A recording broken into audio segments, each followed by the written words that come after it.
Hi,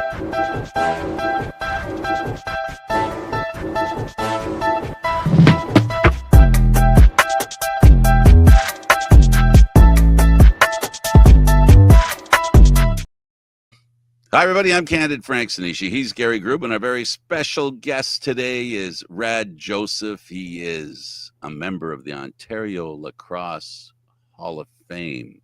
Before we talk about that, let's talk about why you're in the Hall of Fame and what made you pick lacrosse as the game that you were going to be dedicated to. Why I'm in the Hall of Fame, I guess, because somebody nominated me and the selection committee saw it fit. But why lacrosse? I grew up in a really working class neighborhood in Kingston, Ontario. And the Peterborough junior squad, they brought down a split squad to put on an exhibition game to promote lacrosse. And as I say, I lived in a real working class neighborhood, and about 8 of us went down to this game because it was free. And we all, Barry, if you sign up, Dave, if you sign up, we all signed up. And a couple of guys stayed with it for 3 or 4 years, but I got hooked and just stayed involved. I played to the end of junior, and then had my own boys were playing, and you get involved, and you're going to be part of it. You just stay involved. I was with the P and minor for almost 2 decades, and even moving out here in the country, helped out with Cornwall Junior Club a little bit. I'm an hour from everything now, so it makes it a little more awkward to stay involved. Plus, when you get too much of this gray hair, kids just look at you and go, like, whose grandfather's out there? I have no idea. I have no idea what you mean about gray hair. Can't relate to that, right? Yeah. Nope, not a clue. Oh, wait, hang on. I just looked in the camera. Oh, yeah, well, I try not to look in the window reflections. It's scary. Every time I pass a mirror, I duck. Every time. But I mean, we got involved, and I've got season tickets for the Bears in Ottawa, and I go to half a dozen junior games I go down to Quebec games too, and I Kanawagi and Aquasauce and stuff, and it's a different world. But don't get to Peterborough as much as I used to because it's a 4-hour trip. But a lot of lacrosse buddies in Peterborough. All kidding aside, the love of the game, I think it was inferred in what you said, is that once you are involved in the game, it's kind of hard to get out, isn't it? Absolutely. And our 2 boys played. Our daughter played rec in Calgary, and my wife gets lacrosse. So like, we'll go to a Lakers game, and she'll go like, "What's with all the outside shots? Why are they not cutting in the middle? Like, come on, what's wrong with these guys? Like, they're afraid to get hit." And it becomes a very infectious thing. I totally get it. And I've had great fun coming home from the Hall of Fame with Helen won't appreciate this, but I said, tonight you're sleeping with a Hall of Famer. She goes, sorry to disappoint you, but it's not the first time. Oh, ouch. I know she was kidding. Yeah, no kidding. Gary? Now you come from a lacrosse background with a dad who was also in the Hall of Fame. Let's talk a little about that, because Bob, he cast an awful big shadow for you to follow in footsteps. I think so. Dad, he got up to second vice in the OLA, and he was a small independent businessman. And if you notice, a lot of the people who are successful across, they're small businessmen, right? At the end of the day, at the end of the week, they have to make a paycheck for themselves and or their employees. And, for them, a 70-hour week's normal. And then Dad, he became friends with Ben Floyd out of Peterborough. Ben was at a coaching clinic. Dad had gone to his coaching clinic, and that's where he met Ben. And then from Ben, he met Teddy Higgins. And the first time I met Ted was out of the Mann Cup. The Lakers were out there, and no, it was Brampton was out west. And we just decided, let's go to a Mann Cup out west. And Dad said, "Oh, Teddy Higgins is over there." And I met Ted, and I consider Ted like an uncle now. And all those guys out of Peterborough, Mark Vittorelli and those guys, they're all good lacrosse friends. So yes, my dad was involved, but when I got involved, he wasn't involved. He was too busy working. And it was about my second or third year minor lacrosse. He decided, well, I can contribute here. And sure enough, within 2 years, he became the president of the Kingston Miners. And then he started a junior B team, a junior C that, for whatever reason, at some point they flipped the whole league to junior B.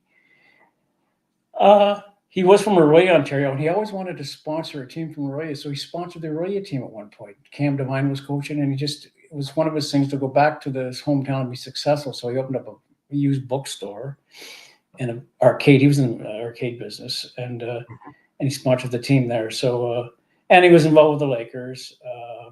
And Teddy will tell you, they had some pretty lean years, and Bob Joseph hadn't stepped up with some donations. Right.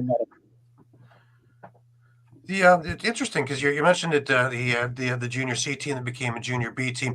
He tried to make it into a junior A team, and the OLA said no, and he halted everything for a year, and that actually pushed you to come westward towards Whitby and try out for them. Didn't make it there, but you did catch on with the Green Gales, and let's talk about that. And now you're with Jim Bishop. And of course, legendary, and who you're talking about, the most loved or hated guy around. He certainly was intense. We'll use that. Well, absolutely. And the reason I thought if I'm going to go play lacrosse, that means I got to go down. I'm going to try out for Whitby because I believe they were going to go to the Minnow Cup, and they did back-to-back years, and they didn't win, but they went, and they cut me on a Thursday. I signed with the Gales on the Friday. And Whitby called me back on the Monday and said, "Oh, we made a mistake. We'd like to get you back." And I said, "Too late." What had happened? The guy they kept, whose name I can't remember, they played 2 exhibition games, and he didn't see any action, and he wasn't happy about it. Well, Wayne Colley's your number one, buddy. Know your role. Wayne's your number one. So, well, by then I was with the Gales, and even that first year, the number one was Bobby Finoff. So, like that first year, I played like 7 periods. But the Bishop experience.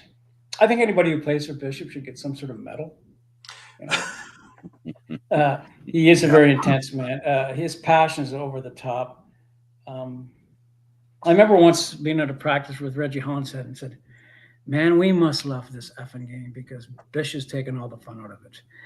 And he just worked you hard. And I will say this, I think he made every player the best he possibly could be.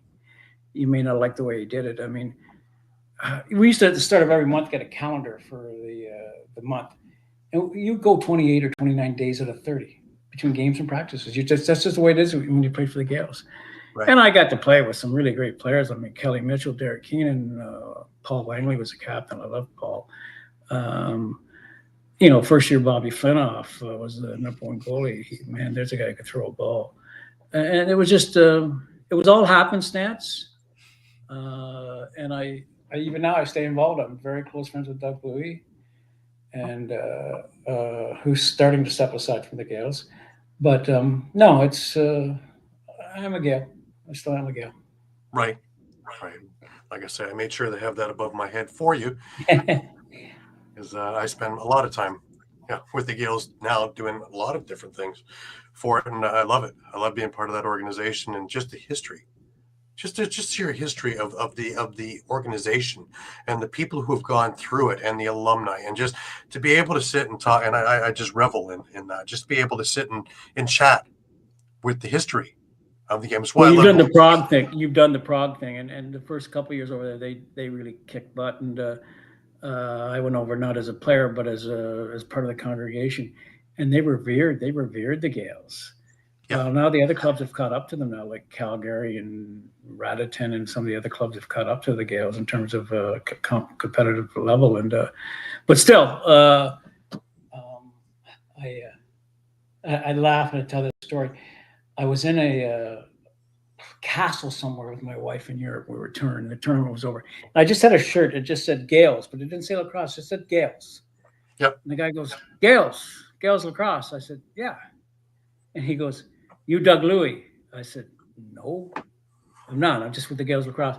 And I actually pulled up my cell phone. I said, "This is Doug Louie. This is me." He goes, "Oh, you look much better than Doug Louie."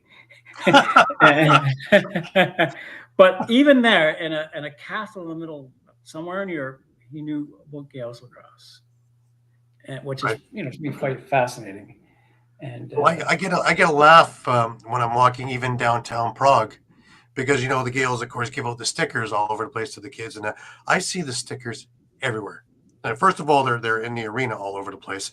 But I see them on poles here and there, and you're walking down, and there's a Gale sticker, and I just get a smile on my face just to see that, just Well, in the most random of places. my two boys live and work in Ottawa, and Greg told me 2 weeks ago he was walking downtown Bank Street, and he happened to have a Gales shirt on, and somebody said, "Hey, Oshawa Green Gales," and he said, "Yeah." And Greg never played for them, but he told me right away, "Yeah, some guy knew who the Gales were." I said, "Well, in Ottawa, that's saying something because we're not exactly in the hub of lacrosse in Ottawa." So, Right. but Well, that brings us over to our next little bit, because after you stopped playing, you of course you and your wife had your careers, but in the '90s you got involved in minor lacrosse in Nepean, and you would work in all different facets of it, bringing lacrosse to Ottawa in the area. Let's talk about what got you involved into doing that and how it kind of mushroomed out. well, I hadn't been doing much for lacrosse for a while. My wife said, why don't you get involved in lacrosse? You got something to give, and get you out of the house moping around here. Gerard Callie out of Peterborough was the president of Nepean Minor, and Gerard was doing a bang up job. And they don't say no to volunteer help, right? And Right. so I joined there, and it's funny again, the people you meet. I'm on the practice floor, and this guy says he could really handle a stick. And I said, "Hi, I'm Rad Joseph." He goes, "Hi, I'm John Bionda." I said, "You're in relation to Jack Bionda?" He goes, "Oh yeah."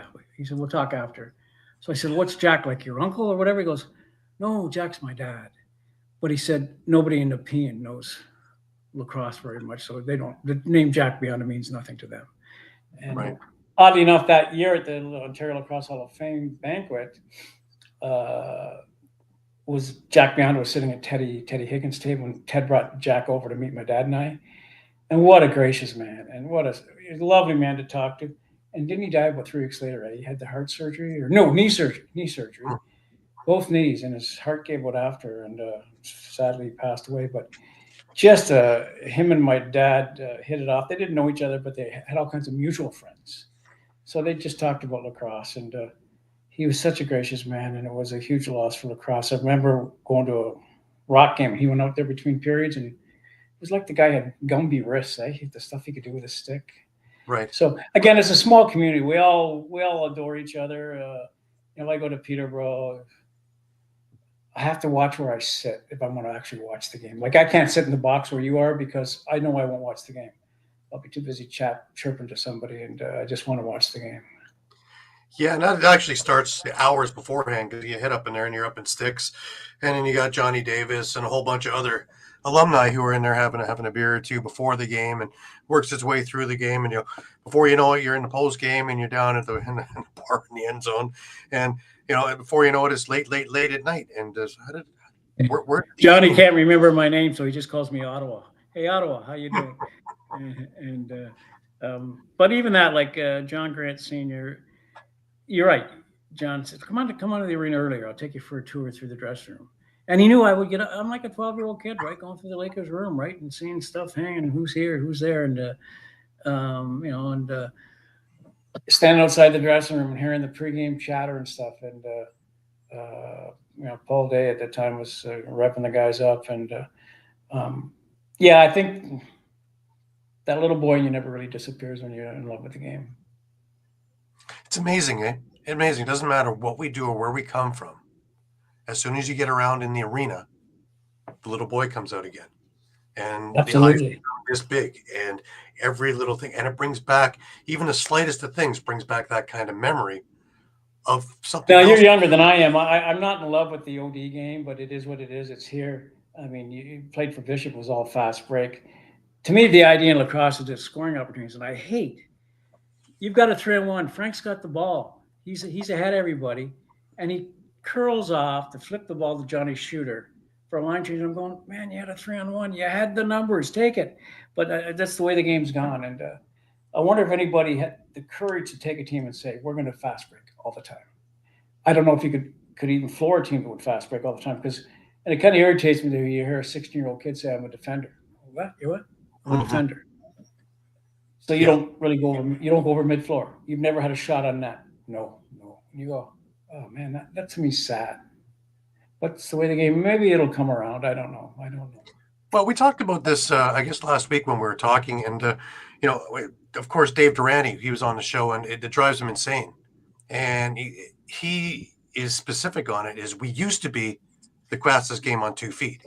We're nowhere near it anymore because we keep pulling up, waiting for guys to saunter on, other guys saunter off, and a lot of the luster of the game that hooked most of us when we're little isn't there because of specialties. And the face-off guy takes the face-off, gets off, and sits down until the next one. Then you got the other guy who's going to run up until the end of the floor, and that's it. That center line, he's passing it off, and off he goes. Then the other guy comes on, and all he does is shoot, shoot, shoot. So you got 8 guys who score, and that's it, if that. And you're right. The first time I heard the word Foglass, what's that? Face off, get off. That's all the guy does. He takes the face offs and he gets off. And again, that's evolving though a little bit because now you're looking at guys like Trevor Baptiste, you're looking at guys like T.D. Erlin who have learned how to become decent defenders and pretty good scorers like Jeff Snyder was, and are a little bit more multifaceted than just the face off and get off. I mean, a guy I know well because we got him to come to Ottawa to coach for us was Peter Vipon. And this would drive Pete nuts, right? He can't stand to watch a game now because the way they play. And we all kind of just shrug our shoulders and go, well, that's the way the game is. Maybe it'll come around. I don't know. But again, when young men are growing up and not getting a chance to exercise any offensive skills at all, or look at the other way, the guy who's an offensive player never has to play D. And, you never get the opportunity to give one of those defenders a receipt for all the hacking and chopping he did on you. And having said that, I don't care what game you go to, whether it's junior B or major series or pro. If you have 2 evenly matched teams, the skill level up there is phenomenal. The way they put the ball in their sticks.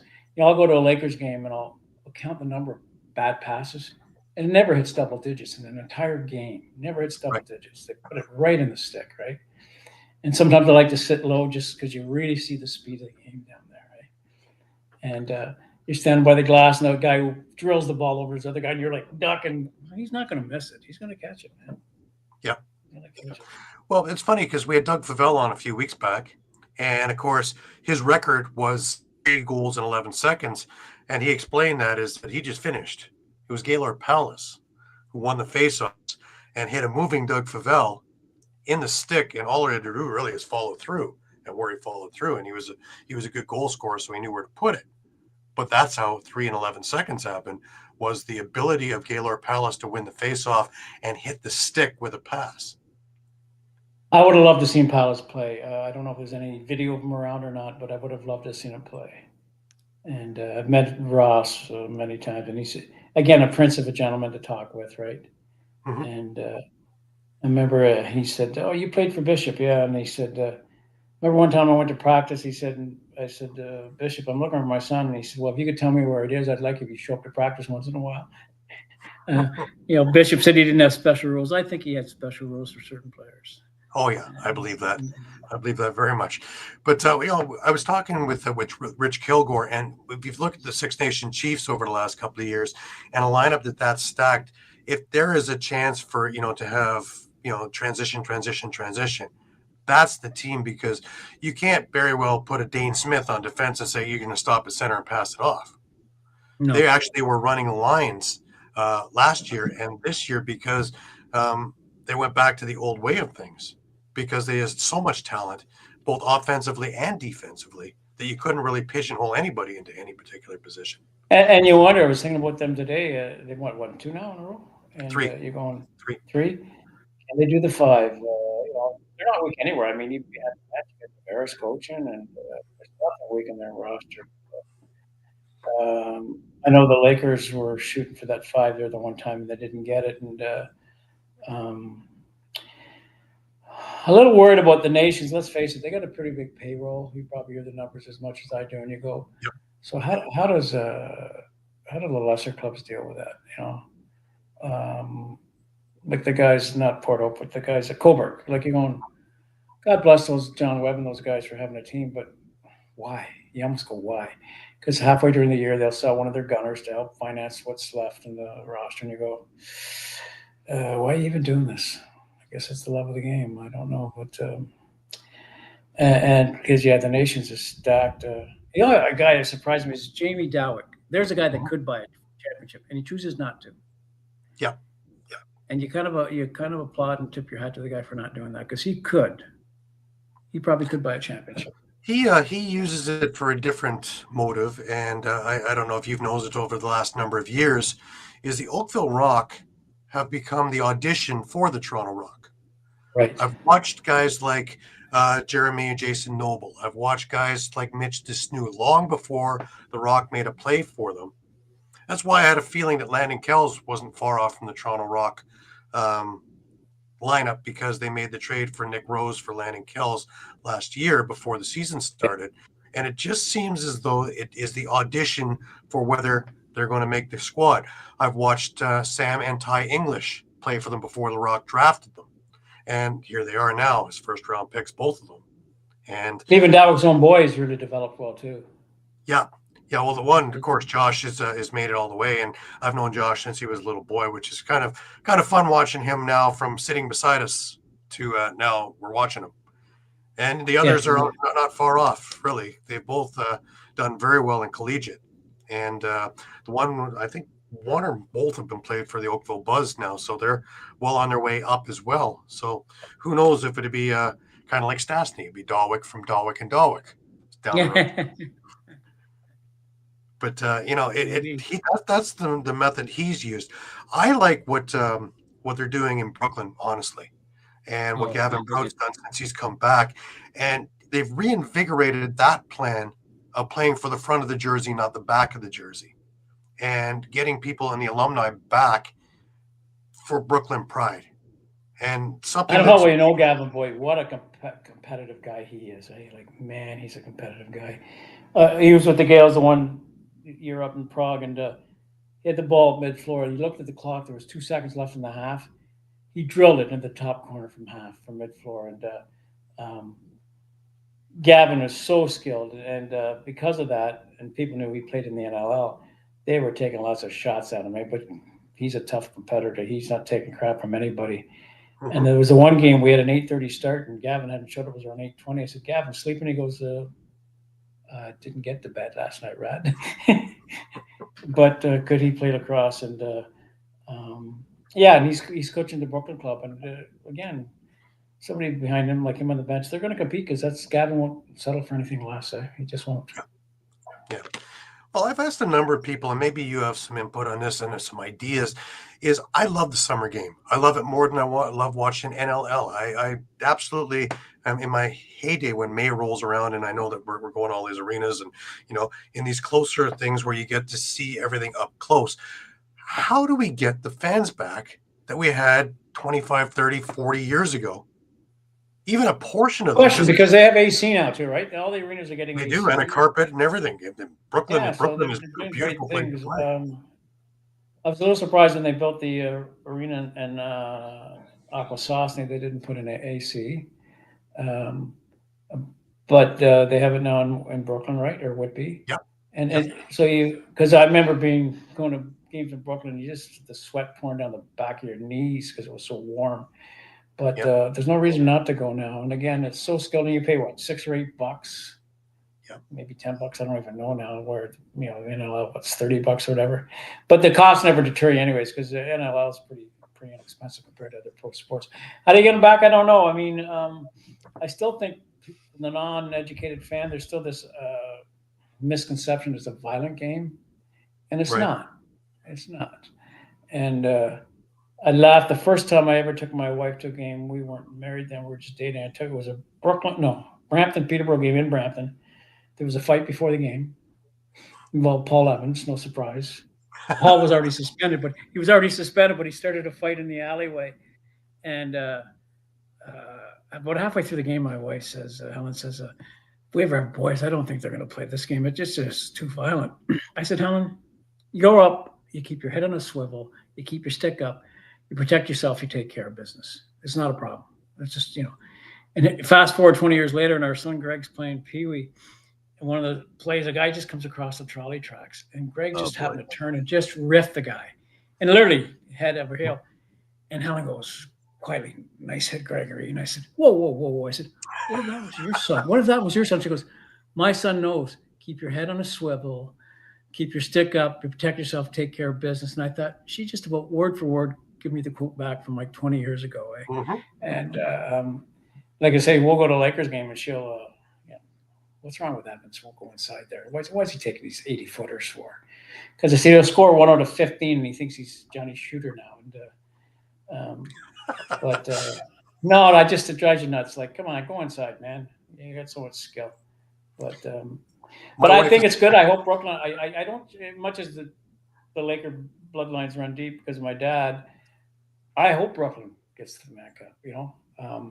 The nations I kind of ho hum because they got such a big payroll and it's tough for the other clubs to compete with that. Mind you, anytime I have a chance to go watch them play, I do because there's so much talent. Holy moly! Mm-hmm. And I was kind of glad when the West won the first game of the Mann Cup. I thought we're going to have a series. No, we're not. No. Yeah. But this year, what a shock. 7 games. This was probably the most talented of the 3 Six Nations teams. And you went 7 games. And, granted, in the 7th game, Six Nations, cream rose to the top.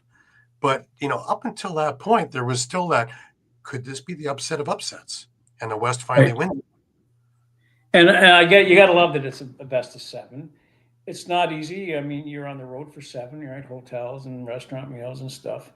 Having said that, twice when the Lakers went to the West, I went as a fan, and they had more practices then than they would have had all season because they had downtime.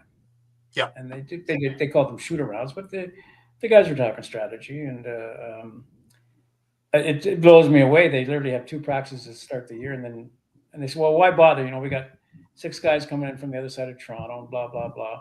And again, they're just so skilled. They just get out there on the floor and they move that ball, and wow. You got guys like, and it's one thing about the Lakers. Yes, they have some imports. Usually they have to import a goalie.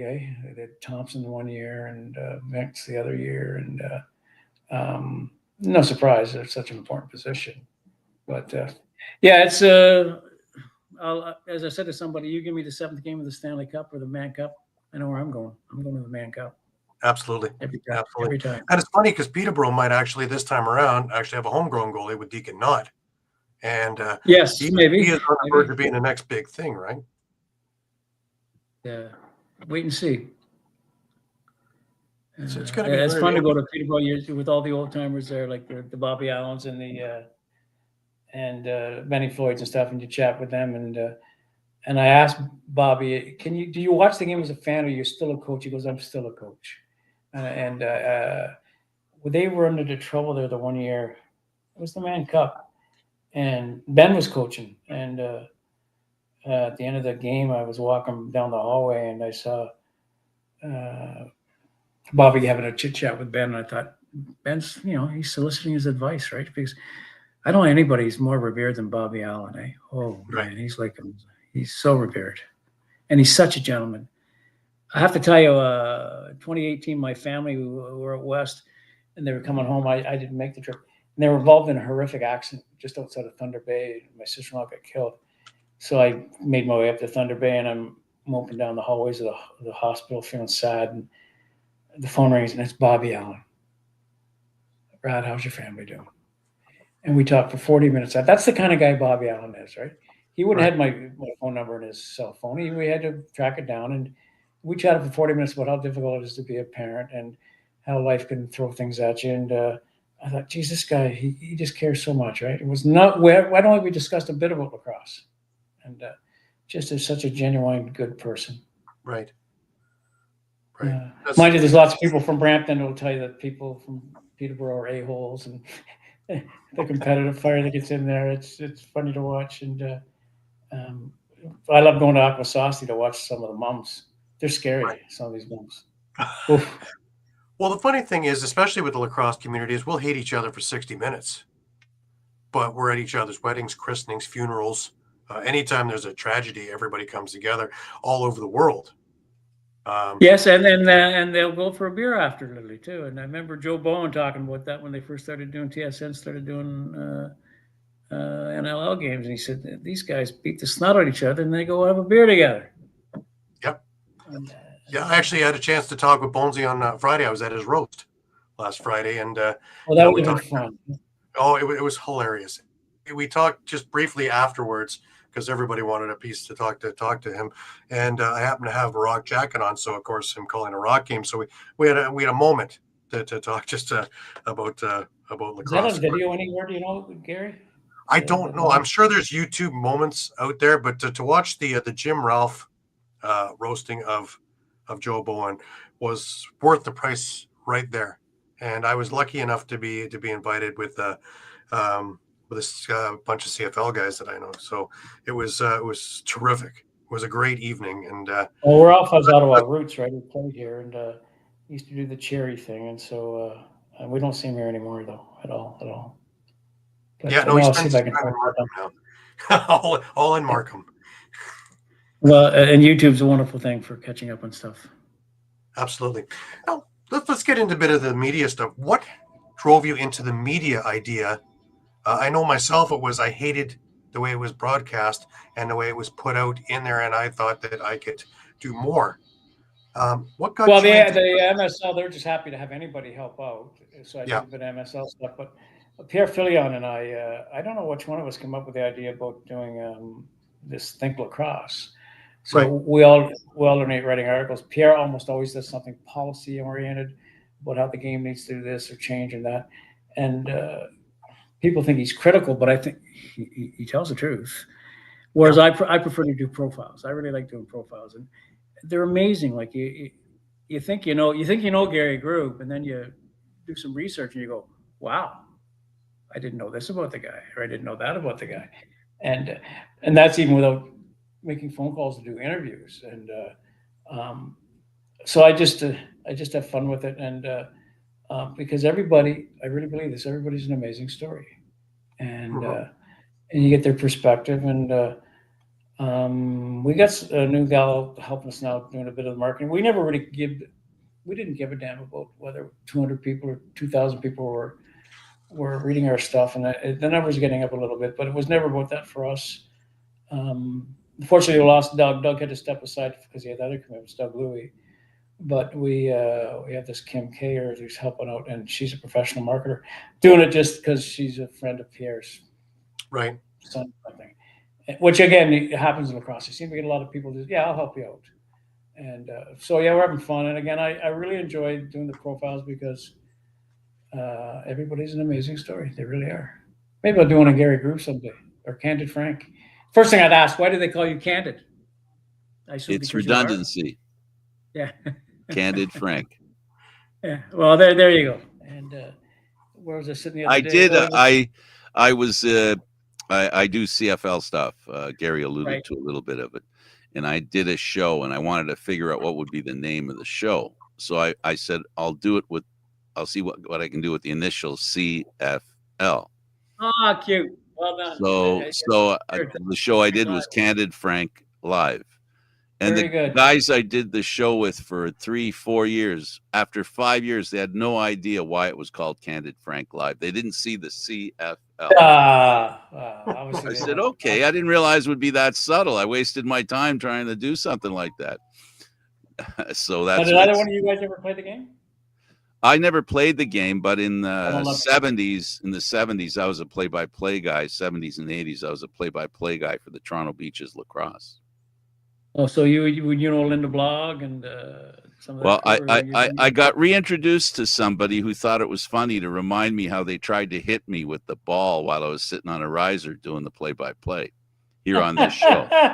You'd know him well, Paul St. John. Yeah, well, Paul, I could see Paul doing that. Oh yeah, it wasn't just him, but that's okay. We'll let him take the blame. We won't throw everybody under the bus. So yeah, he was surprised I could actually get out of the way. So I wasn't much of a player, but I did know how to get out of the way of the ball. And I played as well, but I stayed with minor lacrosse. But then I of course got into I was doing hockey as well, and went up through the ranks as well. But I was a musician, and my dad always worried about my fingers. And fair enough. You could take my legs out, he wouldn't have bat an eye. If you went after my hands, he would jump out of the seat. He would jump onto the floor if he could. And how many times you hear, son, don't put those things up your nose. Come on now. Take care of those fingers. Yep. What did you play? What did you play, Gary? I started at piano. I did many years of that. Got used to tour around and do recitals and all kinds of things. And as I was going up through the ranks, I picked up trumpet, and I was doing big band stuff through my teen years, and was traveling around Canada doing that. And then as I was in Humber doing jazz, I was already doing choral stuff, singing, and I figured out, the business sense. I mean, if there's more work for a singer than there is for a trumpet player, unless you're Doc Severinsen.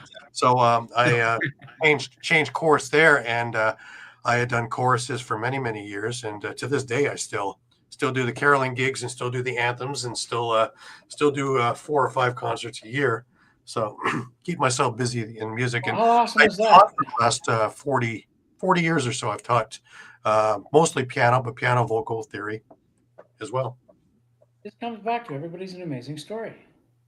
You're more than just a lacrosse guy. Yeah, and it's funny because to be able to speak in front of people, well, I was singing in front of people, so it was, you take one and put it to the other and kind of get over your fear of to talk in front of big crowds and things like that, and Sure. you get over that phobia very quickly because, again, to get used to something when you're singing in say a theater. Well, it's dark. I only see the first couple of rows anyway. So if you're looking into the darkness, you can get over all of that.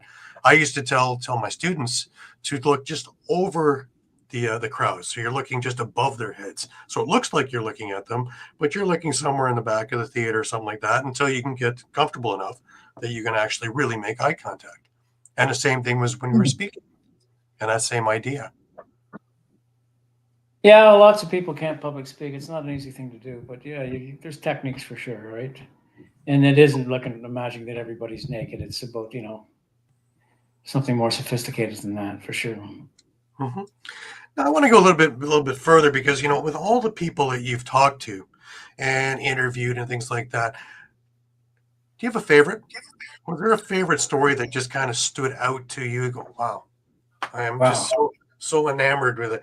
I love talking with Johnny Davis because every time I talk to him, there's something different coming out. My favorite story, of course, with him was Miller Bowl when he was a kid, and he had to hammer the nails in after the games because everything came loose in the outdoor bowl, and he would take a stick and a ball and practice all of it, and hence the name Shooter Davis. And you don't think about that when you think about him as the prolific goal scorer, but there it was. He had a story he told me recently was with a pro team, and they used to open up with however many mile run, and he said I wasn't going to do that. Like I'm Johnny Davis, I'm not going to run. So he said somebody pick me up and drive me till about two blocks to the end. And he said it was in the winter. He said so there was because Bishop took them up to some desolate place up in Quebec, and he said so I'd put a little snow on my feet, wipe my face with some snow. I come trotting in, and he said Bishop knew, but I'm Johnny Davis. So he said I wasn't going to do that. But there again, can you imagine being a teammate to a guy that skilled and that good? Like, that'd be awesome. There again, can you imagine being a teammate to a guy that skilled and that good? Absolutely. It's another one of Johnny's little things was he used to take a penalty in a game because they would play him for 55 minutes and he just wanted to get 2 minutes to sit down. And he's a great guy to talk to, and he'll share all kinds of stories. He's never overly critical about anybody else, and now, but some of that crew's passing on now. The guys are getting a little bit older, and we're losing some of them. But again, that was the whole MO behind the show. That was the whole MO behind doing this show, Frank and I, was, anybody can look up stats. Anybody can look it up on the internet now. You can Google anything. But the stories, the trials, the tribulations, the funny stories are gone with the players. or the management, or having Ed Tepper on talking about how turf came on, having, talking about the Philadelphia Wings, and their first game was the day that the Flyers won the Stanley Cup. And Yes, right. all the guys we've had on through that because of that. And, all these stories are gone when they go. So the goal here was always to have it on and have those stories out there, so that when they're gone, they live on in infamy. And so does the game and all the different things of why we're where we are now, because of the guys who did this before and paved the road. Well, and I always say, if lacrosse was like hockey, guys would know who everybody is, but because it's only lacrosse community, they don't know who Tracy Kaluski is unless you're part of the lacrosse community, right? Right. And everybody knows who Mike Bossy is or was. We're just, and I don't know. I sometimes wonder, did somebody totally piss off the mainstream sports media that lacrosse is viewed as a second-class citizen? Like, come on, just go. Like I say, I can go watch a junior B game. And yeah, it's not the major series skill or NLL skill, but you get evening match teams. There's a lot of competition out there, and loose ball battles, and it's so much fun to watch. Just pure competition, and it's like lacrosse is ignored. It's just ignored, and it's very. And you want to go sit behind the net in the warm up, and go, holy crap, these goalies stay in nets for this stuff. Mhm. Wow. Yeah. Holy crap. What are they, nuts? And again, your cool stories. Matt Vince, I watched Matt warm up, and when the game starts, he'd come out and he'd jump up and down, do a little bounce, then he'd point over to the right and point to a seat. So I asked him once, it was after a game in a pub, and I said, what's that about? He goes, the bouncing thing is, he said, I'm looking up to heaven because my dad's watching. He said, that's where my dad always sat. So he said, I point up to heaven, I point out to dad's seat, and always watching me. That's a cool story to me. That's a really cool story. That is. First of all, you have to be observant enough to figure out what's he doing, because I've seen him do this several times. It must be something, must mean something to him, right? And or Steve Dietrich, why'd you guessed why, but let me guess why they called you Chugger. Well, because he said, I was a chugger. I chug. He said, I think it had a lot to do. He said, every time we won, my mother would buy me a Big Mac. So he said, we won a lot and I had too many Big Macs. But he said, again, just a real gentleman to talk to. And they give you the time of day. They don't give a crap that you're from the East and you're only been involved with junior B or junior C. They don't care. They treat you with respect, because we're just that kind of community, right? I say this, if you meet 1,000 people in lacrosse, 995 are just really nice people to deal with. They really are. Once in a while you meet an a-hole. But not very often. Yeah. I find there's a lot less of them in lacrosse than there are in any other sport that I have to deal with. Well, we're not full of ourselves, that's for sure, right? We're just not. That's true. And like I say, Nobody's you're sitting in lacrosse either, really. you're sitting there and you're, like I say, beside Johnny Davis or Bobby Allen or John Grant Sr., and they're talking strategy, or sometimes I just listen to them because you want to pick up their wisdom, right? Mm-hmm. And it's so much fun. For me, for my dad and I, a great road trip was we'd go up to Peterborough for a Thursday night game, and we'd go up to Arroyo because he was from Arroyo, and watch the junior B team play. And then on the way back, catch the 3 games in 3 days. That was like a vacation to him, right? Yeah. And it's a great time. And you got to know everybody. I remember my whole life I was known as Bob Joseph's son, right, in lacrosse arenas. Right. So we had the junior A team down here in Peterborough and Ottawa, and I said, Dad, you're going to be known as Rad Joseph's father. He looked at me and goes, F off. He didn't use the word F, or the letter F. And That's funny. It's amazing how families as a group love the game, and how the history of a family is tied to the game, isn't it? Well, what's really cool, you're right, Frank, you've been to the Hall of Fame and St. Catharines, and initially they did these little fundraisers where you could get a little plaque with your name on it, right, for $100. And my dad bought 4 guys from Kingston, including himself. No, Whitey Wilkie, Garnet Esford, Matt Bernard himself, and myself, because we were 5 lacrosse nuts. And my brother, the first time he's up there, he goes, why's your name up there? And I said, Well, they took the greatest player out of every community, and your name's up there. He goes, what do you mean? He says, well, you don't see Rad Joseph Ottawa. You see Rad Joseph Kingston. I was considered the greatest player to ever come out of Kingston. He goes, well, that's amazing, man. Then he comes back about 2 minutes later and he goes, you're such an asshole. He'd gone and seen my father. He said, I can get my name up there for $100. I said, no, the old man's pulling your leg. That's not true at all, eh? But that's all it was. Right? For $100, you got your name up there, and Dad had about 5. And my brother believed me, though, just momentarily. He believed me. But and I love going to the Hall of Fame. They do a wonderful job there. They do a really good job in terms of they have so many artifacts, right? They can change it regularly, and it's really great. And, it's good that way. I should put in a plug though for Think Lacrosse, guys, and you guys are welcome to submit an article. The pay is I put a few in there for you. I've put in a few. Yes, you have. Yes, you have, and that gives us credibility when Gary Groob is writing for us too. No, it does, because people know who Groob is, right?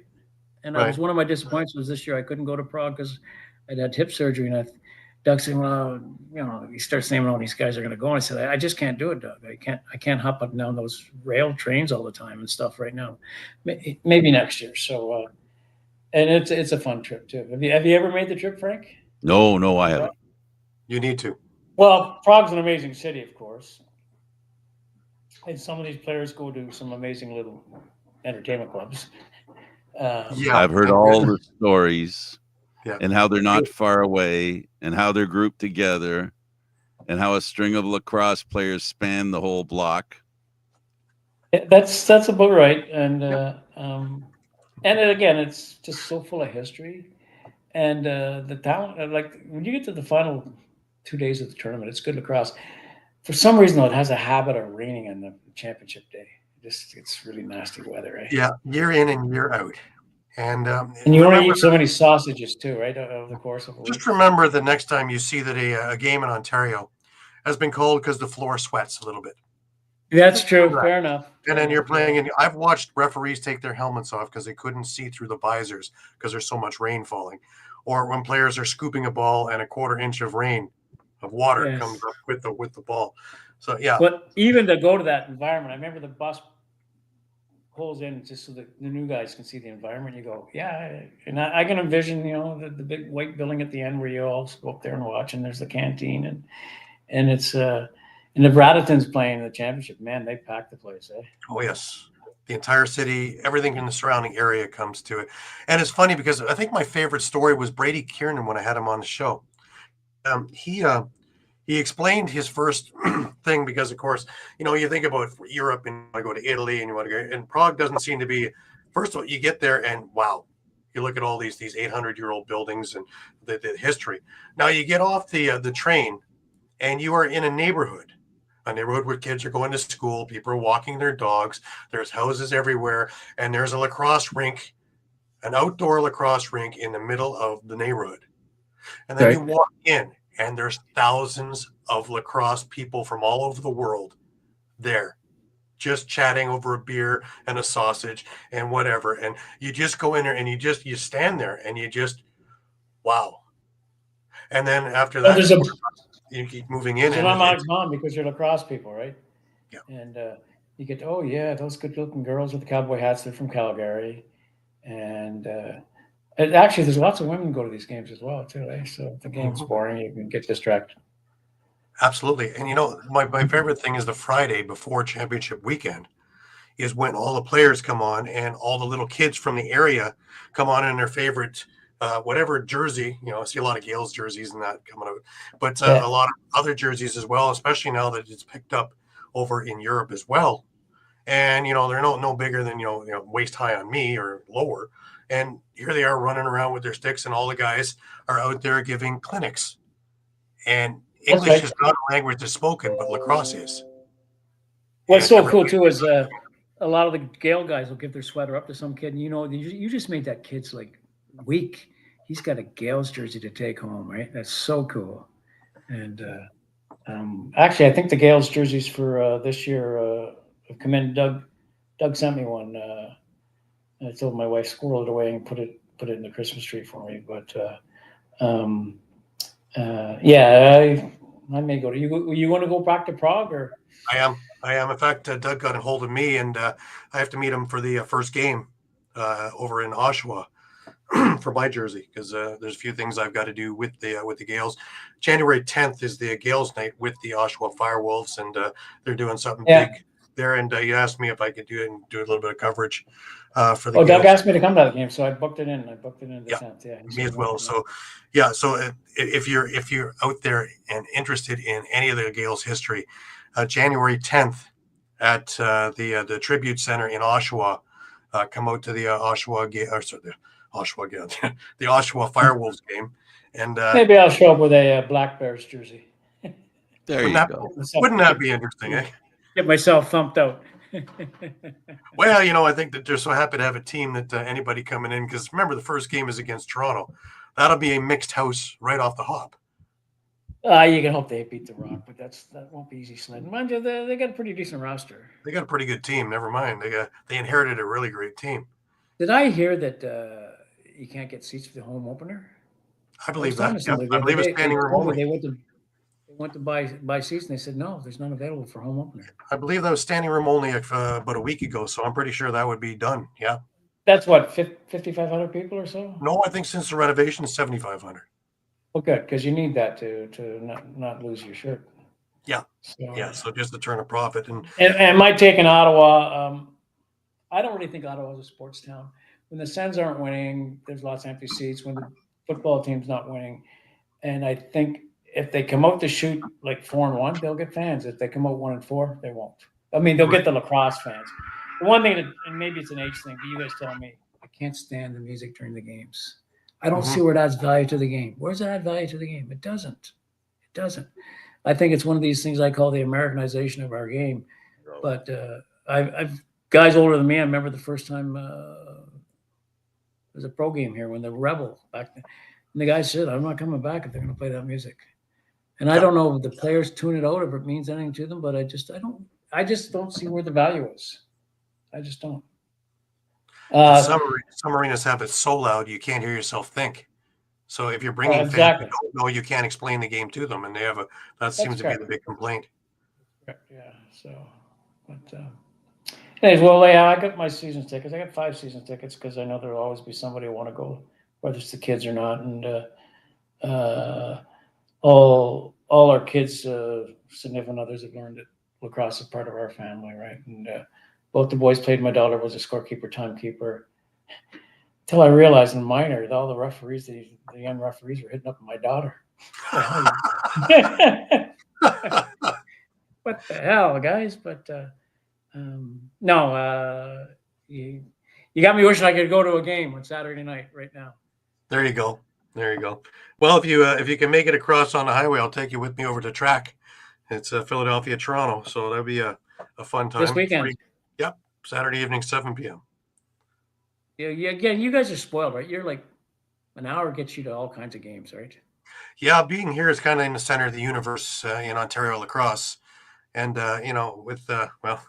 with Ontario Series Senior B and me being media with that, I get to do a heck of a lot of traveling because you can do Collingwood, Hamilton. I can wind up in Whitby for the second day, and it's I just pass my family along the way and go. Well, your wife doesn't get tired of seeing you, right? And, well, it's when the season's over and I'm home. It's like, why are you here? Sorry, it's over. It's over. Well, it's yeah, you're in the hub for sure. Because me, the closest I can get some games in Kahnawake or Cornwall, but I got to go to Peterborough or Whitby for the most part. And I do try to time it that I get a Wednesday, Thursday, like a Wednesday Whitby, Thursday Lakers, and then there's not a lot on Friday nights though. Yeah, it's Senior B Friday nights. It's Hamilton and that's a fair drive going all the way from. And I know because the guys playing pro, they try to stay away from the weekends, the major series level, and I get that too. But yeah, we'll see what happens this year. Again, have fun competing with Six Nations in that payroll. Right. And that's why I kind of pulling for Brooklyn. I feel like a fast young team, and Pro. I like Pro. Pro's a good guy. Sure. Just before we end, I kind of bring it back towards the Hall of Fame, and really, what did it mean personally to be inducted and now be with your father in the Hall of Fame? I've had a lot of time to think about that, and even my cell phone, I have some stuff that people taped and sent to me, and every day this week I've watched a little bit of it, and it is cool. It's very cool. My dad going in was a bit of a no-brainer. I knew I had some credentials to go in, but I always come back to this, Gary. And I've been on these selection committees. There's 8 names, and we can only put in 2. Well, with my category, you can only put in 1 out of 4, and you're going, well, it's a coin toss. Because I know, like in the player selection, there'd be 8 names. You can put in 2, and 6 were no-brainers. They're absolute no-brainers. It's a really difficult situation. And I had a minor stroke last November, and I said, maybe they would put me in because I had a stroke. They better get him in before he dies. I asked them in the weekend. They laughed and said, no, that's not true at all. But it is, it's forever, right? Like you can go to the Hall of Fame and forever you'll see your thing up there. And my kids can go there and forever they'll see it up there. And initially, I thought it's kind of cool, but it's the reaction. I've had all kinds of emails and all kinds of guys have reached out to me. One was, this is fantastic. You're in the Hall of Fame. I thought you were dead. Okay, not quite. And again, I've had some buddies going in. And one of the things I did, one of my winter projects is I do submissions for guys to get into various Hall of Fames, like Ontario, Canadian, guys in the East, like Kingston, Cornwall, Peterborough. And I probably submitted 45 names, and of which 30, 35 are in. And I think of all the names I've submitted with hindsight, only 2, you kind of go, yeah, maybe that wasn't the best submission. And you just know it's a matter of time, except, a new wave comes in every year, 3 or 4 new people. And it's sometimes hard to go like when I don't put in names like John Tavares, because he doesn't need my help to get into the Hall of Fame. But I'll put in a name like Lenny Powers. Because I go, yeah, I think Lenny's a Hall of Famer. And I was astounded when Lenny went into the first ballot. I was just, this is fantastic. So yeah, for me, for sure, it's, at the end of the day, you're in the Hall of Fame, which is pretty cool, eh? Pretty cool stuff. In fact, they give you that little plaque, and I tucked underneath my wife's pillow every night since we got home. Well, I have to admit, Rad, it's all clear now. When I asked Gary, when are you going to have Rad on? He says, we got to have him on right away. He wanted to make sure you'd be around to be on the show. There you go. Well, you can't be going anywhere. We've just we're collaborating on a book together. Yes. The idea that we had was legends and legendary games, and I think between the knowledge and the people we've all had in our lives and talked to, this is going to be a heck of a book that we put together. And the top part will be who's in, who's out, right? And where do we say, like, is 200 pages enough, or who knows? Maybe we have 3 volumes, Gary. Who knows? And it'll keep not just players, right? There's people like Frank, guys like Frank are, they're part of the game, right? Absolutely. And, Absolutely. It's okay. You can leave me out. I won't be offended if you leave me out. No. We'll get Frank to maybe you'll be. He can be the centerfold. There you go. There you go. You can write forward, Frank. The books will just be flying off the shelves. Flying off. Well, you're not throwing going them to make any money everywhere. selling lacrosse. Look at that picture, and people be throwing them everywhere. Seriously, though, it is a great thing. The history of lacrosse. We have a great opportunity here over and over again to meet. The history that it comes here, the history of lacrosse comes here, and you're one of the important parts of history as well. And 200 pages, I don't think 200 pages can cover it and do justice. No. You will in fact have to have new additions to add to the last one, because I don't think there's a sport anywhere that has the dedication and the commitment from the people who are involved to the extent that lacrosse does. And I think it's because that it's always on the fringe of being the big thing. And the reason it isn't the big thing, I don't understand it. I don't know the reason. I know that the roots are there for it to be a big thing. I know the game is a big thing ready to happen. It's just something, the more we do the show, Gary, I think the more confused, I don't want to speak for you, but the more confused I am why people don't gravitate to it more than they do. I'm perplexed. I have no idea. Maybe It's you a got to real get, mystery, it truly is. that's another 200-page book. Why doesn't lacrosse gain in popularity as some other sports that I find not as exciting? Not and the athletes aren't as committed to the game as they are in lacrosse. And the most important thing I think that lacrosse has that, I cover the CFL too, and it has it a touch, but it's kind of abandoning that a little bit, is how close the fans are to the players themselves. The game itself, they're almost part of the game. And every year, lacrosse fans get together and they have a very special moment, which Aaron always brags about because he gets to put on goalie equipment and talk about how great a goaltender he isn't. And I find it here remotely where I live, far enough away that I can't travel in the winter as easily as I'd like. But I'm baffled sometimes as to why the popularity just doesn't reach the crescendo that I think it deserves. That's it for my rant. That's my rant for tonight. So, Well, and there will be definitely a chapter on how goaltenders are men of superior intelligence. I'll say women too. They're people of superior intelligence. They truly are. They really are. Yeah, And- that's and the you'll have- reaction. you got to have there's got to be a whole chapter on wood or fiber. Yeah. Wow. Well, that'd be an age thing too. Yes, for sure. I honestly think that the biggest thing, because I know when I'm explaining it to people, I didn't realize that. I didn't know that.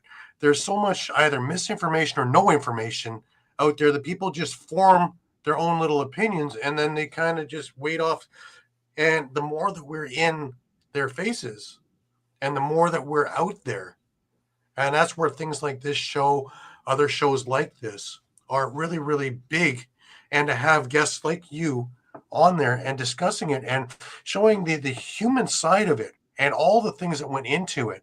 I know that by the time I'm finished talking, I have people ready to come to games tomorrow. Sure. And it's hard not to hide, your love of the game. Even I'll go one further. I was doing a concert 2 weeks ago, and we were having dinner in between the dress rehearsal and the concert. And a couple of the guys and their wives were with me, and they're just asking me a few things about, me and lacrosse. And I was explaining it to them, and one of the women just looks at me and goes, wow, I'm ready to go to a game because of your energy.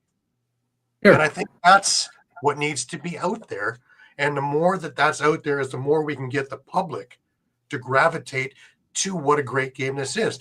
We've had it as the greatest secret long enough. It's time to let everybody in on this and let them know.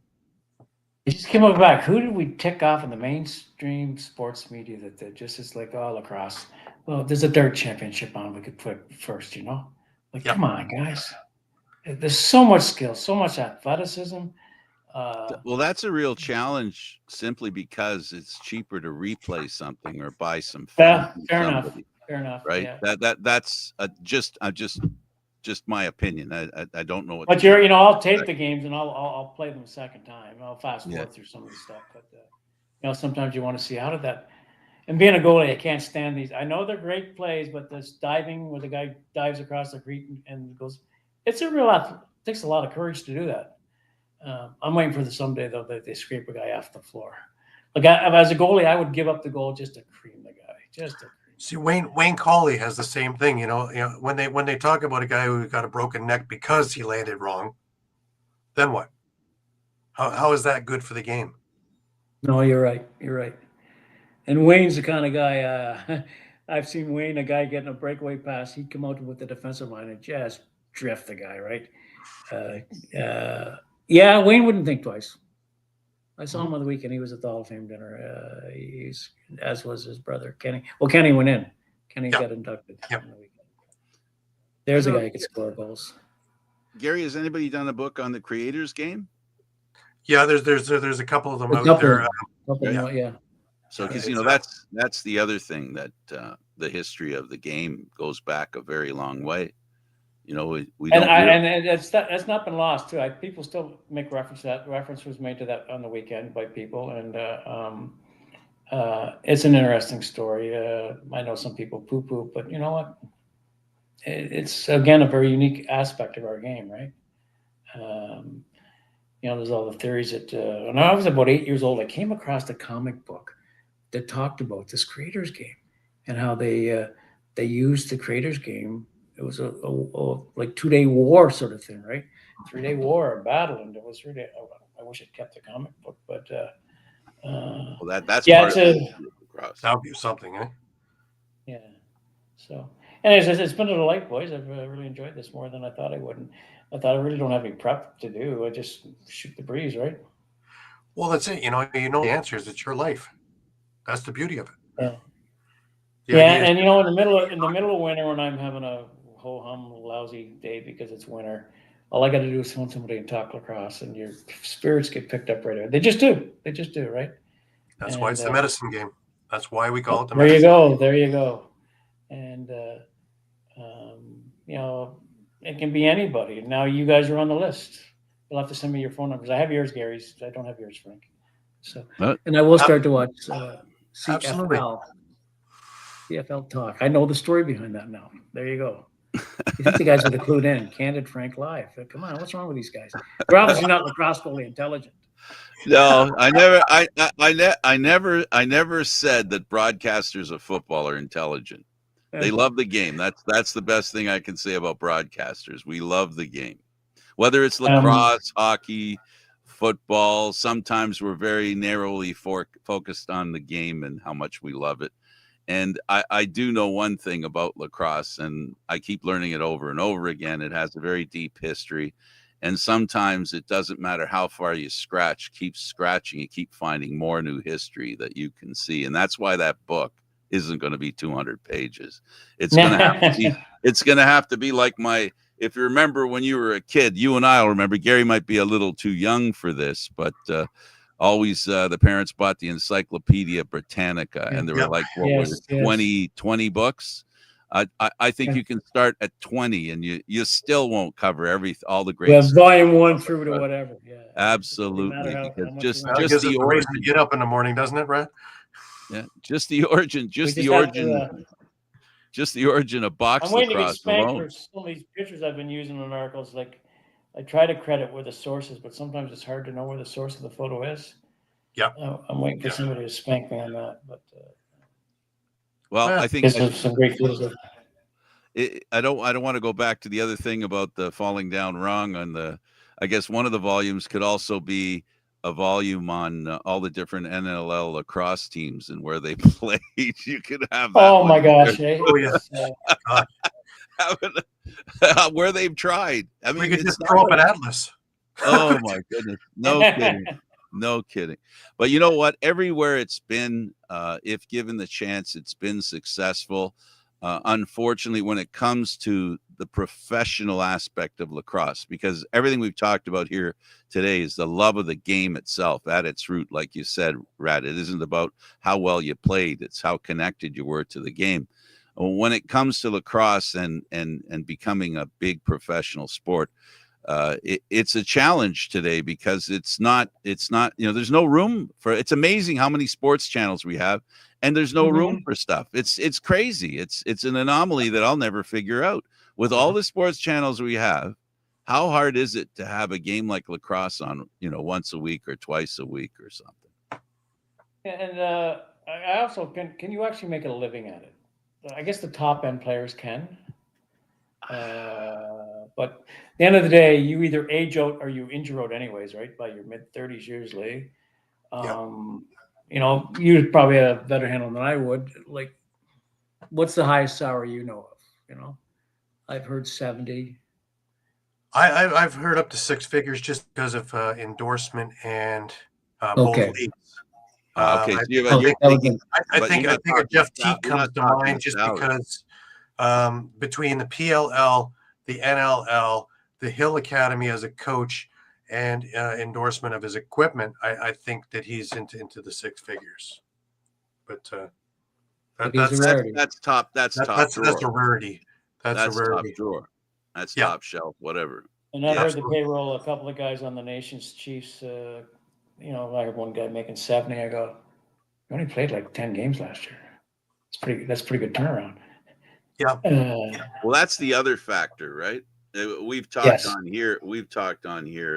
That a lot of reason why the players don't make that much money is the schedule's not long enough to make a lot of money. I mean, No, and in the 70s, they played a 48 game schedule. they Like, did. I had to live in it. They And I did. remember Yep. talking to Bob Hanna, and he said, you know, in Boston, he was at the Boston team. He said, you should have seen our power play. He said, because we practiced every day.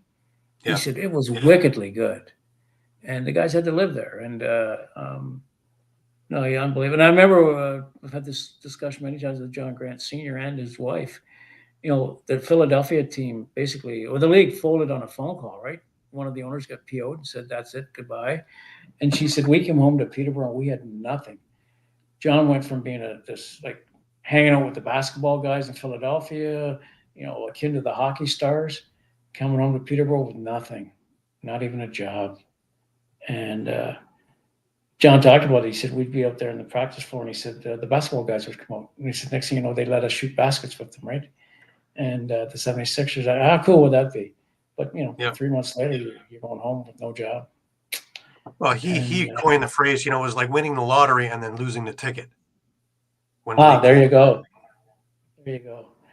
And, yeah, it's I watched an interview today. It's just I love the internet. We one with Morty Kells. There's another guy you want to talk about. Bishop Kells is another one, eh? Yeah. And but yeah, and I always say playing for Bishop was akin to Bobby Knight. Yep. Because he was so intense, and boy, you wanted a pregame speech or a between period speech. Bishop could do it, man. You know, just screaming every fiber of your body should be alive, and you okay, Jim. Yeah. Wonder if that would work nowadays, though. So I don't know. I think aspect guys of it would now. tune him out. Guys would, and Jim didn't have great success with the men, right? With this, you know, when you're playing junior, no matter how you cut it, you're still a kid, 17 to 21. You're a kid, and you also know this guy can cut you tomorrow, and you're not even on the roster. With the pros, I don't know. How did he win anything in Windsor? I don't know. Did he I don't win think anything with the big boys? I don't think so. No. And And no, and also I don't know if it's right or not. He doesn't get credit for the 7 Minnow Cups because he had some pretty loaded talent, loaded teams. Yeah. And Jim was really good at breaking the rules or bending the rules to get the talent there. And I mean, what the hell's Johnny Davis from Peterborough playing for the Gales? What's that about? Yeah. You know. Mm-hmm. You know, John Grant Jr. played a little bit, or senior played for the Gales. He was a Wow. Gale for a while. And you go, how'd that happen? Because he was playing junior B hockey in Oshawa for the Legionnaires. And they grabbed him, and the guys in Peterborough said, no, you're coming home, son. And the talent, even when I was there in the 70s, our so-called third liners, like everybody in that team was fit, first of all, because you practiced and studied much and you ran so much. Yeah. But everybody could catch and throw the ball. You just, you know, you didn't have drop balls in practice because if you did, you heard about it. Right. So We're probably reaching a point where we're record time for doing a show. And I really feel I need to say something. So I guess we're going to go for another half hour. But here's my shot, Gary. We'll see how far Rad can go on this one. Okay. Lacrosse is going to be in the Olympics after what? Almost 100 years. What is the last time they were in the Olympics? Whatever it is. We talked about what's going to make the game popular. I think the credibility that being in the Olympics will provide, and the opportunity because of your experience with you know in Czech with what's going on with the going across Europe, and you know that Europeans love the game. I just wonder. Your opinion. Take as long as you like, because I got nothing to do till 6. I got an appointment. I got to go. The reason I was late here is because of the Christmas parade I'm doing for the Legion that I'm vice president for, and I got a meeting with them to figure out what we're going to put on the trailer to make it look like Christmas and be Legion Christmas. So I got to be there at 6. So we can keep going until it takes me to get there. But all kidding aside. You touched on it. The game, you love the game, and you also, like Gary and I, are curious as to why it doesn't, like, what does it take for it to get traction? Is the Olympics an opportunity? Do you see? I don't want to jinx it, so knock on wood. But I think it's something that can maybe create a little bit of excitement. And the question is, Gary and I have discussed this with everybody about the sixes, about the type of game, about it being in Los Angeles, about the PLL being in Los Angeles. There's a few things circling. The Olympics and lacrosse at the Olympics could help to create this nuclear bomb of excitement that could emanate from the Olympics. What should we be prepared for, and what do you foresee the experience? And the thing we haven't talked to anybody about, Gary, is what's the plan after the Olympics? Like, is there a plan by lacrosse after the Olympics to either feed on the excitement or help remind people it was at the Olympics and have that feed the excitement? I stopped talking. The U.S. probably has to do well. And we assume Canada will do well. We know Australia is usually pretty good. England's pretty good. But you're right. Has lacrosse already started the game plan for the post-Olympics? Or is it just, oh, well, that was a nice event. Wasn't that great for lacrosse? I hope not. I hope it was more than that. My understanding is a lot of the old guard I talked to, they think the sixes is the future. Mm-hmm. And I have to say, I haven't studied enough to really know it. Even for me to go to a field game, I watch it and I go, okay, it's not the game. There's a lot of skill to it, but it's not the game I know. It's too big. Well, again, in my silly opinion, it's too big. That's why the sixes is better, I think. In that, that's what people said to me, eh? And now the sixes, does it have the contact that the box game does? I don't. It's still a big field. It's still, there's a lot of room to get out of the way. The thing about the box is it's a box. It looks like a box. Absolutely. It is a box. There are boards. There's no. Yeah, Frank's come on here. I'm going to veer him off and into those boards at some point. Yeah, he's going to wish he hadn't come down my side. Yeah, right, exactly. But you see, that's the Canadian thing. That's the Canadian thing, and those that love physical. We talked about how it can be excessively physical and dangerous. We talked about that. We weren't afraid to mention it. But for the most part, it's the physicality of the game that's most attractive to most people. I agree, and it's not like remember you go watch the Lakers in the 70s, and they'd walk the ball up to mid-floor. I remember that. Seconds left on the 30, they would start the play. Yep. And not everybody was in the best of shape, but now, man, these guys are athletes, right? They're athletes. Like, you're not out there with a pot belly nowadays playing. Maybe if you're goalie. But you ever sat beside Matt Vince? Oh gosh. Jim, yeah. Like, whoa, he hangs out in the gym a lot. We're out west. I posted a picture of me and Matt after the Lakers won I said, we're almost like twins. Not quite, but and just again a nice, real gentleman to talk to, and but yeah, again, what's it going to take? Because the Canadian media just hasn't grabbed onto lacrosse, right? No. Yeah, the TSN guys, they're lacrosse guys, but you wait for the highlights, and sometimes it's like the fourth story, and you go, come on, guys, like. I really don't care about some mid-season game of baseball. Like, come on. And I mind you that we all got excited about the Jays for sure, but I think there's a predisposed definition of success when it comes to sports today. The more stations your sport is on, the more credible it is. And if you can't get on all of them, you're not the NFL.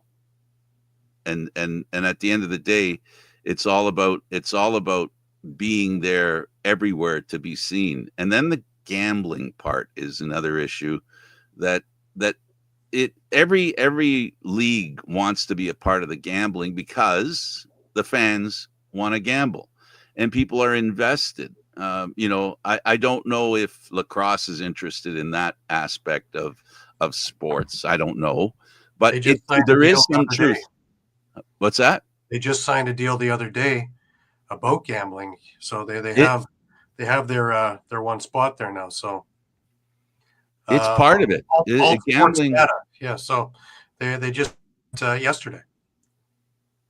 Then That's interesting because in lacrosse, with one like basketball, one player can make a difference, right?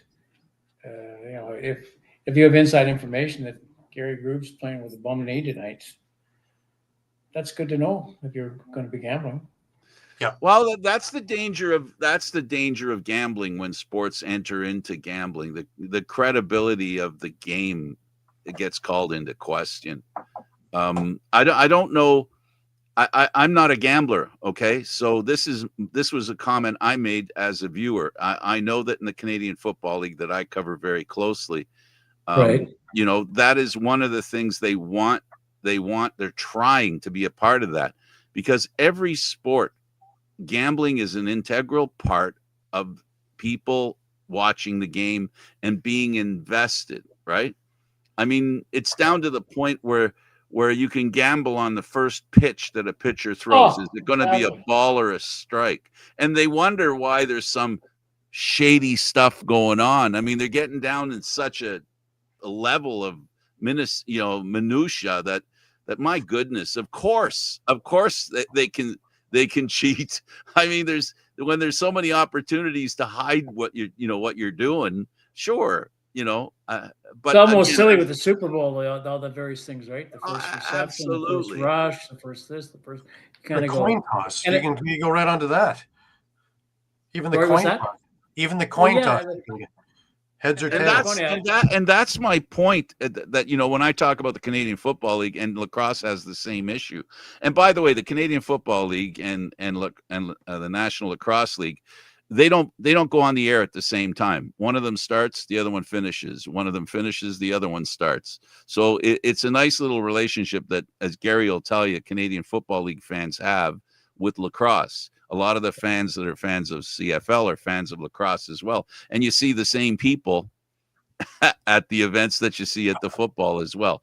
So I understand the interrelationship between those two sports and the need they both need somehow. They have the game, they have the interest. It's mind-blowing how the interest just doesn't grow to an extent where, the players could get paid decent money, and a lot of players could end up with six figures. Don't know why that can't happen, right? But at the end of the day, what it comes down to for me, and I know it does for Gary, and I know it does for you, and for a lot of people, the game means everything to them. It doesn't mean the game is not interesting to people. It just means less people are more intense about it. And that's what happens with sports like the Canadian Football League and lacrosse, where you have this dedicated fandom, right? Who I think even in lacrosse, Gary, you have it where maybe not as bad as the CFL. It was bad actually in the NLL, where the fans don't like change. Don't change our game. Stop changing our game. We like it the way it was. Don't touch it. That's how dedicated the fans are. That's one common thread I can tell you between the Canadian Football League and lacrosse is that, and the connection to fans. Like I said, it may not be as much here in Toronto because MLSC bought the team, but the connection between the fans, the players, the intensity of the game, the smaller audiences make it almost more exciting when you go to the game.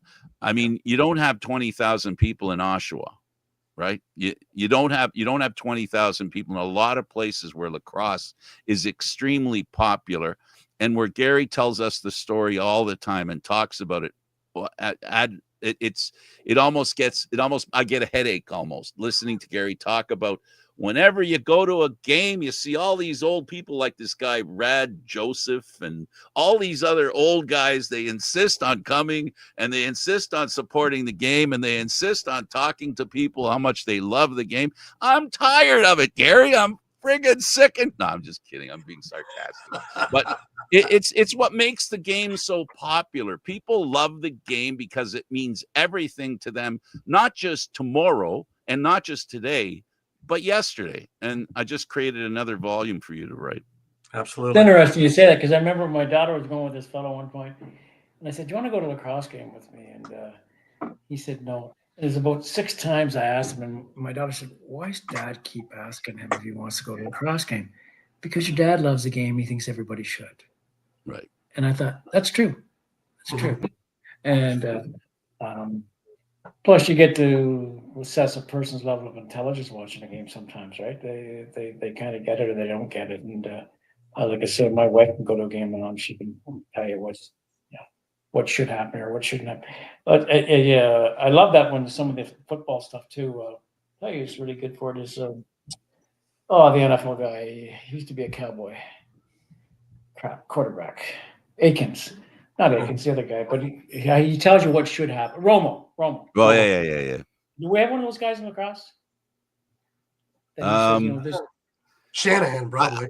Yeah, maybe Shanahan would be the closest guy I think to be to that. I can't believe how bang on Romo is.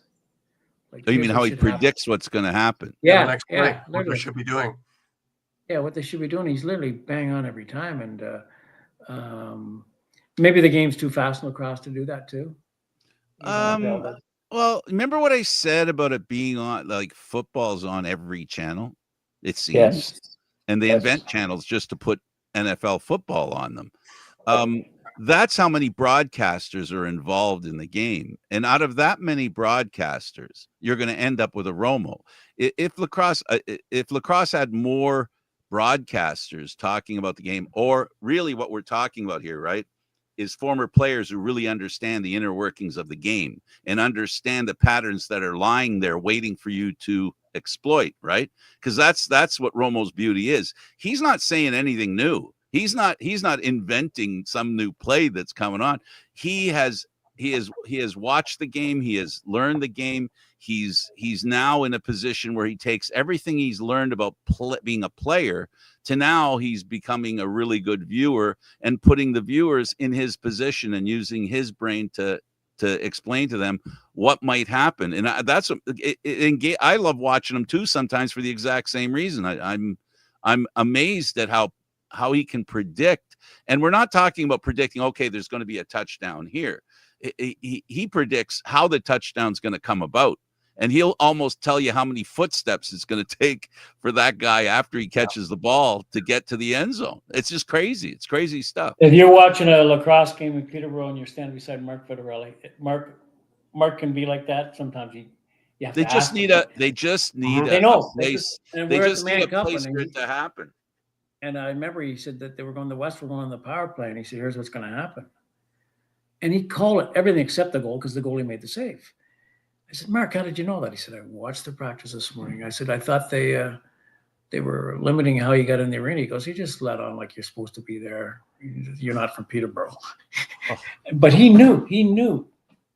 He literally called the power play. Like you said, literally the number of steps. So the pass is going to be here. He said sometimes he throws a bounce pass, sometimes he goes to the middle, blah, blah, blah. And he knew it all. And but there's a student of the game. And having said that, he knows he couldn't coach because he said I'd end up choking somebody on the bench. And yeah, it's too bad he can predict that as well. That's what happens when you know what's going to happen before it happens. His son was a pretty good player. His son Corey played both major junior hockey and probably a really good teacher in his NLL Lacrosse as well. Yeah, great player. I reflect back now, I think it was a little hard on Corey. Yeah, you think? Yeah, but a great game. Well, before we go around for another lap, Rad, I really want to thank you. It's been so much fun, guys. So much fun. Just talking lacrosse, man. My favorite subject. Oh, absolutely. And you got me more inclined to get up there to a game now and see you guys. And we'll have to let Candid Frank do the forward on the book, though. Absolutely. I think sure. Yeah, absolutely. Sure. Yeah. Give him my number, Gary. Absolutely. I'm not I giving will. my Please do. number on the. I'm not giving my number No. on the air. No, I have enough enemies as it is. I'll take care of that, Frank. Don't worry. All right. Listen, it was a real pleasure. It was a pleasure. I'll be high the rest of the night. Well, I got to tell you, I mean, if we had a Hall of Fame for shows, this would be the one where the Guinness Book of Records of NLL Lacrosse Talk, the longest running show of the 12, 13 years of doing this show, goes to Rad Joseph by a long shot. Do you know any goalies who weren't chirpers? And the forward to that induction would be, we just couldn't shut him up. He loved the game so much, we couldn't shut him up. That's all. And I'm so pleased you were able to comprehend it all, because I was talking at the goalie level here. Well, hey, listen, I'm a broadcaster. We're up there, right down there with goaltenders. Well, you guys can't make it up because it's out there visually too. Eh? People can say, "What the hell game's he watching?" Yeah. Well, I've heard some broadcasters have been referred to that way, that they're not describing the game that's happening. But living down here, I get to listen to Montreal Canadiens sports talk radio, and I go, "God, these guys are delusional. Like, they got themselves winning the cup. They're so delusional. They're more delusional than Leaf fans." Well, they're getting really bad this year, so you're really gonna be having to temper your thoughts about them, because they actually believe it this year. So at least they believe it at the beginning of the year. Yeah. Well, this was fun. Rad, this was a lot of fun. I really enjoyed it. And it's the feeling is mutual. We love to just talk lacrosse, and we love talking about the game. We like talking about the relationships that lacrosse creates, and the emotion it brings out in the fans, the players, and the history of the game is always a pleasure to be a part of. And thank you for. It's true. The emotion's right. Scott Gowdy, who's a referee, I'll leave you with this last thought. Scott Gowdy was a referee, and he said, Rad, this is great. He put on the internet that you're going in the Hall of Fame. He said, in honor of you going in the Hall of Fame, every half hour tonight, I'm going to yell, crease ball, no goal, crease ball, no goal. I sometimes would yell that at games. No, really? Really? Somehow I never. I'm so surprised that you would be a guy that would go after the crease ball. Come on, ref call the crease ball. In any way, I find that so hard to believe. I can actually see him, Gary. Can you imagine him the ref going to the net, and he'd look at Rad. He'd go, Rad, I gotta go. I got a game to ref here. Gotta keep moving. He's passed away now. I gotta go back to the game. I'll see you in a minute. One night said to me, he goes, "Did you make a few saves, Rad?" He said, "I'm getting tired of fishing the ball out of the net." He said, "Did you make I got a bad back tonight. Stop letting balls in the net. He said, "Well, you could call a few crease balls." He goes, "The checkered line is not the crease rack." All right, that's it. I'm good stuff, boys. I gotta get to the Legion. I got a Christmas parade to organize. I'm Candid Frank. He's Gary Groob, and we had a very special guest in Rad Joseph. Rad, thank you for doing this. Have a great one, everybody. Remember, Thursdays at 4:00, and trust me, it won't be an endurance race next week, because we won't have a guest that'll be as interesting as Rad. Thanks for watching, everybody. We'll see you again at 4:00 on Thursday next week. Thanks for watching. There you go, boys.